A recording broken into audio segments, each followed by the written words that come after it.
క్రాంతి చూద్దాం. విజయక్రాంతి కంటే ముందు ఒకసారి రైతులు వచ్చిండ్రు. ఆదర్శ రైతుల పేరుతోటి డాక్టర్ వైఎస్ రాజశేఖర రెడ్డి ప్రభుత్వం అధికారంలో ఉన్నప్పుడు ఆదర్శ రైతుల్ని పెట్టాలి. దీని ద్వారా ఏంటి అంటే రైతులకు తర్వాత అక్కడ వ్యవసాయ అధికారులకు మధ్యలో సమన్వయం చేయడానికి, తర్వాత రైతులకు ఏమి ఇబ్బంది ఉన్నా కానీ వాళ్లకు మేము ఉన్నామనేటువంటి ఒక భరోసా ఇవ్వడానికి. ఎందుకంటే కొంత చదువుకున్నటువంటి వ్యక్తులని, కొంత విద్యావంతులను, 10th class minimum 10th class qualification తోటి ఇక్కడ ఆదర్శ రైతులని తీసుకొచ్చింది ప్రభుత్వం. అప్పుడు తీసుకొచ్చేసి గౌరవ వేతనం కూడా 1000 రూపాయలు కూడా గౌరవ వేతనాన్ని ఇచ్చింది. అయితే తర్వాత కేసీఆర్ ప్రభుత్వం వచ్చిన తర్వాత ఈ ఆదర్శ రైతులను పక్కకు పెట్టేసి ఇంకో కథ దుకాణం మొదలుపెట్టిండు. అయితే మేము పనిచేయడానికి సిద్ధంగా ఉన్నాం, రండి మేము పనిచేయడానికి సిద్ధంగా ఉన్నాం అంటే మాకు ఇప్పుడు 1000 రూపాయల జీతం ఏదో భారం అవుతుంది, తర్వాత పరిచయం అవుతుంది అట్లా అనుకుంటే మాకు అది కూడా అవసరం లేదు. ఇట్లా అట్లా అనుకుంటే అది కూడా మాకు అవసరం లేదు. మేము రైతులకు అంటే సహాయ సహకారాలు అందించడానికి రెడీగా ఉన్నామని చెప్పి చెప్తా ఉన్నారు ఆదర్శ రైతులు. ఈ ప్రభుత్వంలో చెప్పండి అసలు ఏం జరిగింది? 2004లో అటు కేంద్రంలో ఇటు రాష్ట్రంలో కాంగ్రెస్ ప్రభుత్వం ఏర్పడిన తర్వాత కేంద్ర ప్రభుత్వం ఆ రోజు ప్రముఖ వ్యవసాయ శాస్త్రవేత్త స్వామినాథన్ నేతృత్వంలో జాతీయ రైతు కమిషన్ ఏర్పాటు చేయడం జరిగింది. ఆ రోజు దేశవ్యాప్తంగా రైతులు ఎదుర్కొంటున్న సమస్యలపై ఒక అధ్యయనం చేసిన స్వామినాథన్ గారు ప్రభుత్వానికి ఒక నివేదిక ఇవ్వడం జరిగింది. ఆ నివేదికలో పేర్కొన్న ప్రకారం మొట్టమొదటిసారి దేశంలోనే ఈ ఉమ్మడి ఆంధ్రప్రదేశ్లో ఆదర్శ రైతు అనే ఒక వ్యవస్థను ఆనాటి ప్రభుత్వం రూపకల్పన చేయడం జరిగింది. ప్రతి 250 రైతు కుటుంబాలకు ఒక ప్రతినిధిగా, ప్రతి 1000 ఎకరాలకు ఒక ప్రతినిధిగా, గ్రామంలో 10వ తరగతి చదివి గ్రామంలో ఉంటూ వ్యవసాయం చేస్తున్న నిరుద్యోగులైన రైతులను ఆదర్శ రైతులుగా ఆ రోజు తీసుకోవడం జరిగింది. ఉమ్మడి ఆంధ్రప్రదేశ్లో 49,000 మందిని ఆ రోజు తీసుకోవడం జరిగింది. తెలంగాణ వ్యాప్తంగా 20,000 మందిని తీసుకోవడం జరిగింది. ప్రభుత్వానికి ఏ విధంగానైతే వ్యవస్థలు ఉంటాయో ఇది వ్యవసాయ శాఖకు ఈ ఆదర్శ రైతులు అనే రైతులకు మధ్యన అనుసంధానకర్తలు ఈ ఆదర్శ రైతులు పనిచేసిండ్రు. ఆ రోజు రైతు ఆత్మహత్యలను నివారించాలనే ఒక మొదటి ఉద్దేశం. ఆ రైతు ఆత్మహత్యలు గ్రామంలో అయితే ఏ రైతు అయితే ఆత్మహత్యకు ప్రిపేర్ అయ్యే ప్రపోజల్ ఉండరో ఆ రోజు ఈ ఆదర్శ రైతులు వారిని ఐడెంటిఫై చేసి జిల్లా కలెక్టర్ ఆధ్వర్యంలో ఒక కమిటీ ఉండే, ఆ కమిటీకి రిపోర్ట్ చేస్తే ఎమ్మటే వాళ్ళ అధికారులు వచ్చి ఆ రైతును కొంచెం మోటివేట్ చేసి అతనుకున్న సాధక బాధకాలు మాట్లాడి ఆ రైతును ఆత్మహత్యకు ఉసుగొల్పకుండా కాపాడేది. గ్రామంలో అసలు ఈరోజు 2 లక్షల రుణమాఫీ ప్రభుత్వం చేసింది, కానీ అసలు ఆదర్శ రైతులు అనేవాళ్ళే ఈ రైతులను తీసుకుపోయి ఆ రోజు 99% బ్యాంకులకు పరిచయం చేసి రైతులకు లోన్లు ఇప్పించేది, క్రాప్ లోన్లు.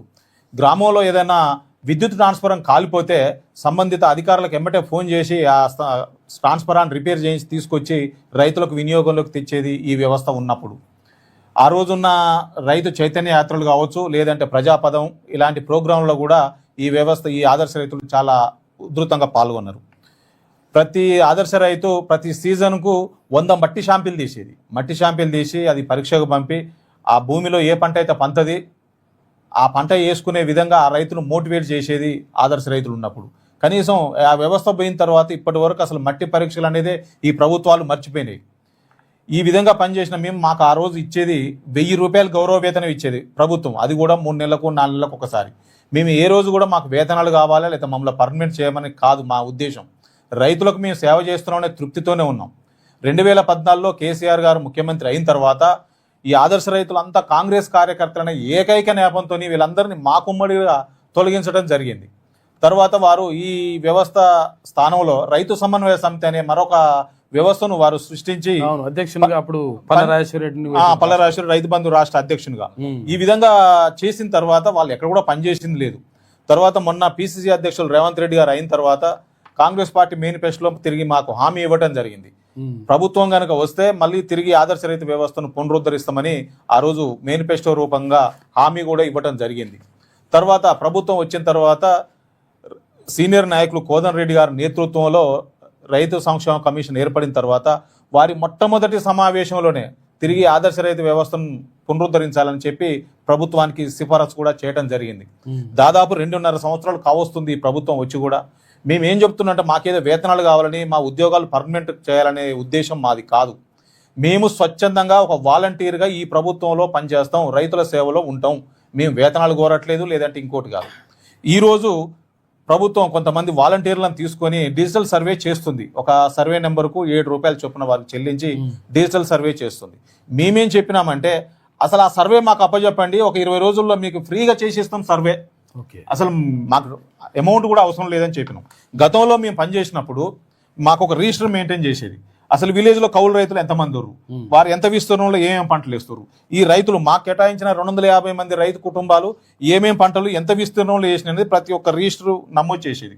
ఈరోజు డిజిటల్ రూపంలో నమోదు చేస్తారు. కానీ ఆ రోజు మేము మామూలుగా రిజిస్టర్లో నమోదు చేసేది. ఆ విధంగా మేము పనిచేసేది. ఈ రోజు కూడా మీ ప్రభుత్వాన్ని కోరేది ఒక్కటే, మేము ఎలాంటి వేతనం లేకుండా స్వచ్ఛందంగా ఒక వాలంటీర్గా మేము ఈ ప్రభుత్వంలో పనిచేయడానికి సిద్ధంగా ఉన్నాం.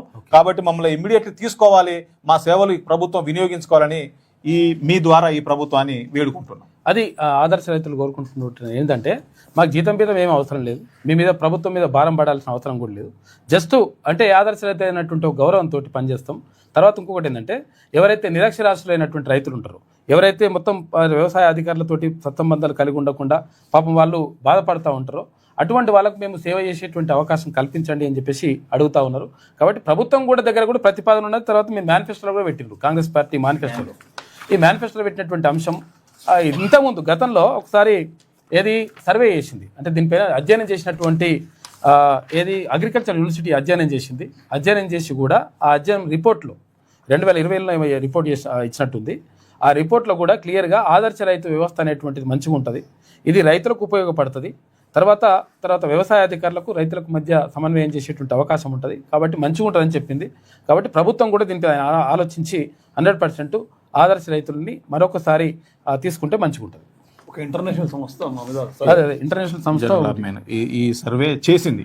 అదే ఇది ఎప్పుడు మమ్మల్ని తొలగించింది 2014 అయితే 2022లో సర్వే చేసింది. ఓకే, సర్వే చేసి చాలా అద్భుతంగా పనిచేసింది.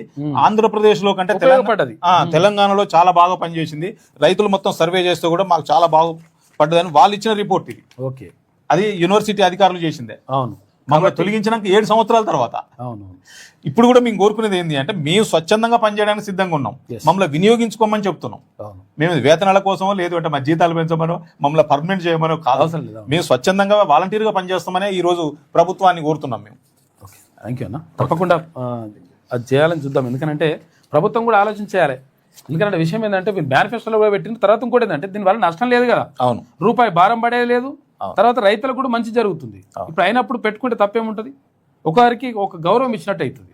అంటే వాళ్ళు కోరుకునేది ఏంటంటే ఒక ఆదర్శ రైతు అంటే ఒక గౌరవం ఉంటుందని, ఆ ఆదర్శ గౌరవం గురించి వాళ్ళు అడుగుతున్నారు. కాబట్టి అది ఉపయోగపడుతుంది. కాబట్టి 100% ప్రభుత్వం దీనిపైన నిర్ణయం తీసుకోవాలి. కూర్చోండి.